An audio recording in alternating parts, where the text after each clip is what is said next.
Alright everybody, this is going to be take 2 on the answer to puzzle 2, Kill Moscow.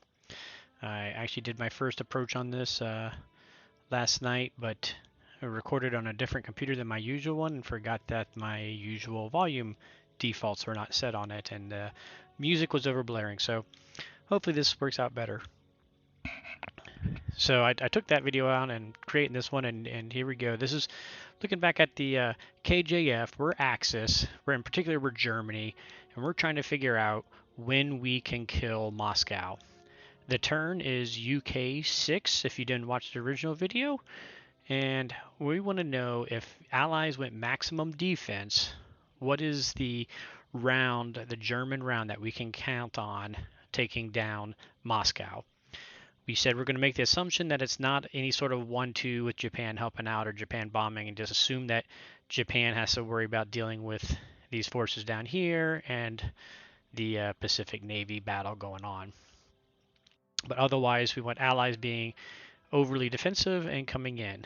So our considerations in this is, so what can the Allies do? And again, here starting at UK 6, I wrote down what the IPCs that everybody had was, and basically what the Allies can do, Russia has 19 this turn, so they can build 6 ground units when they have their turn in Russia 7. They're going to take Caucasus back. I'm going to make that assumption using an artillery and an infantry. So they're going to kill this artillery. This infantry is going to die trying to take Caucasus back. But in essence, that's going to give Russia enough IPC that in Russia 8, they'll have enough to build 6 units again. So Russia 7, they can build 6. Russia 8, they can build 6.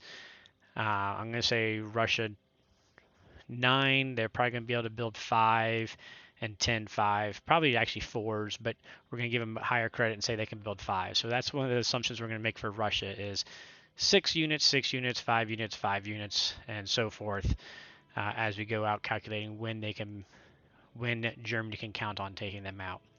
Meanwhile, UK, they've got 33. Now, Germany does have a tank down here in South Africa that's eaten up and going to eat up some more of their income. However, UK is also making an expansion here. They're going to get this 2, this 1, and grab some points back here. Plus, they're going to be trading with these 2 transports. So we're going to assume that they're going to stay at 30 or above, which means they can build 3 fighters in India each turn, and the next turn fly them into Moscow.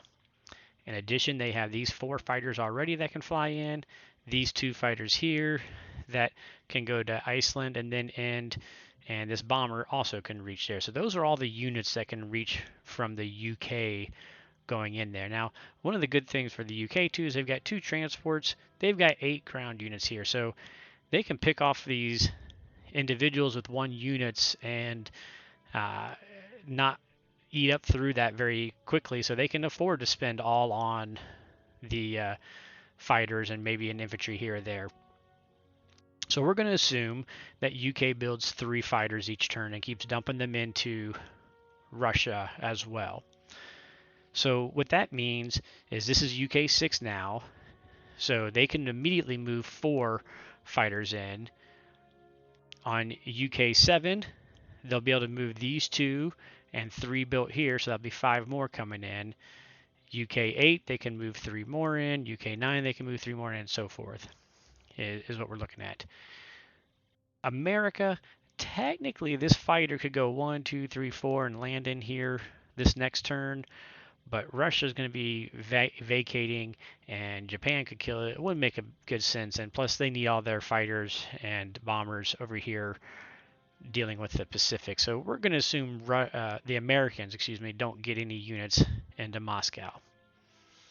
So, like we said, this is UK 6. So Germany's next chance is G7, at which time they'll have 8 tanks, a bomber, 3 fighters that can attack. I think we can pretty well assume with Russia having these 8 units and being able to pull this one in and build 6, they're going to have 15 ground plus the 4 fighters and a bomber, that it's not going to be G7. they can take it. So on Germany 7, we can aim for a G8 timing. And so what that means is we'll build 2 tanks here in Karelia so they can get to G8. We'll move this stack down into West Russia and this one coming up. And then we're going to, based on this 54, we'll have enough that we can still build 3 bombers in Berlin that could hit on G8. So we're going to add 2 tanks and 3 bombers plus these 8 infantry coming down, able to attack on G8. As far as the defense goes, that means Russia will have Russia 7 and Russia 8 to build, so that's going to be 12 infantry, plus this one coming in, these 2, and this artillery coming in. So that'll give us 12. We're taking 1 infantry and 1 artillery away for the Caucasus to 1 turn.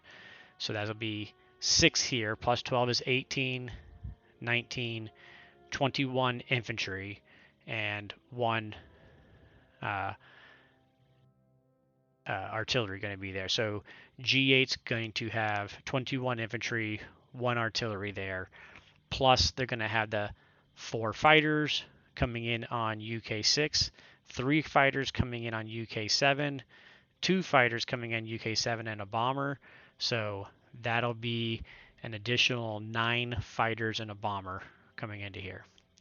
So switch over here. So this is my G8 calculator I did, where essentially we're going to have the 8 infantry, the 10 tanks, 3 fighters, and 4 bombers coming in against the 20, 21 infantry, 1 artillery, 9 fighter, 1 bomber that can be there.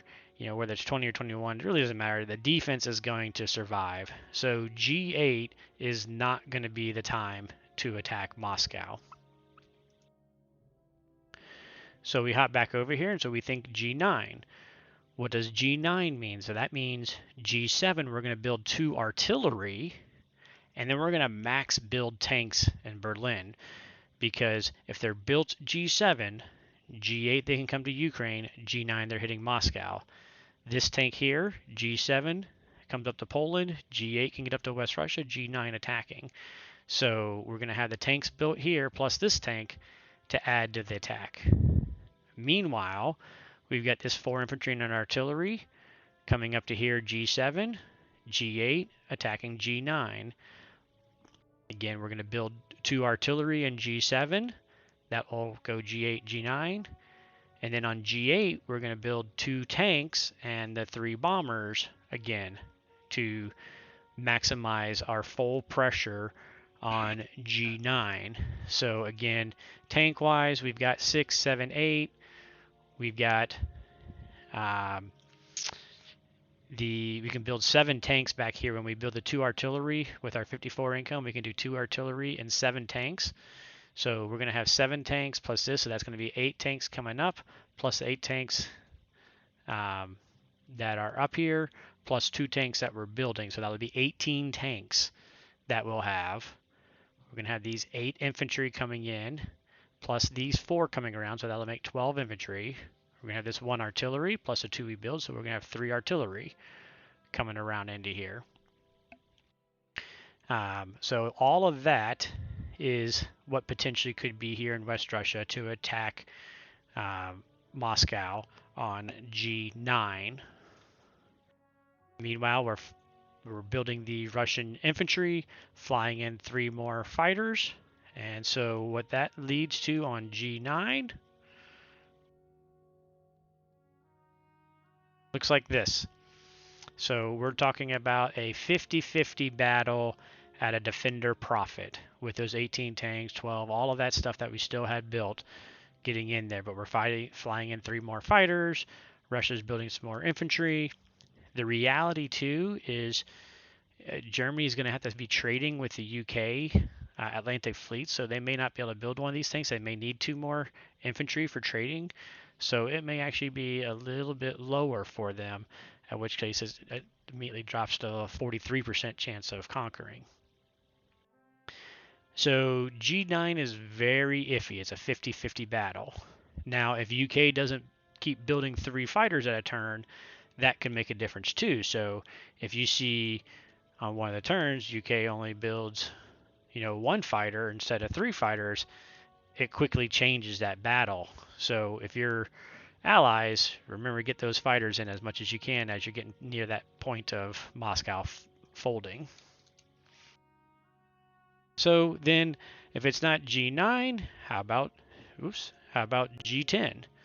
So G10, we've got these 12 infantry that G7 Poland, G8 Ukraine, G9 Caucasus, G10 they're attacking Moscow.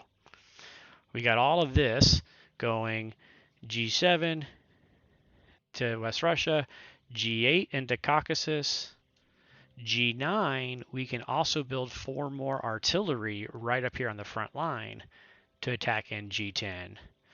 Now, because we moved the whole stack down here, we can't really count on the 2 tanks in Karelia on G9 because there's a good chance that they can use infantry to block in here and whatnot. So we're not going to count those in.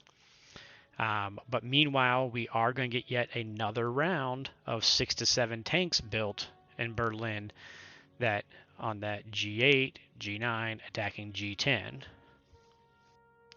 So what that brings, G10, I built the infantry, 3 more fighters in, but it doesn't matter. You can see that's where even with 3 UK fighters a turn being built and flying in and Russia building maximum infantry, G10 is the time that we can be confident about taking Moscow because now we've got this force coming in here. So that's what I'm looking at on the answer to this is going to be G10 is my suggested.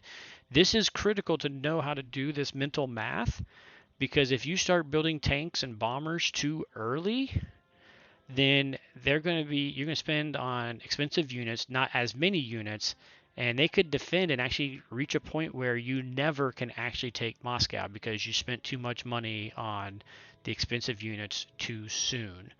So it's real critical to be able to think and plan out 3-4 turns down the road to figure out when you really can make that attack. All right, I hope that helps people out with their KJF defenses as Axis to put maximum pressure on Moscow as quickly as possible. Have a good night.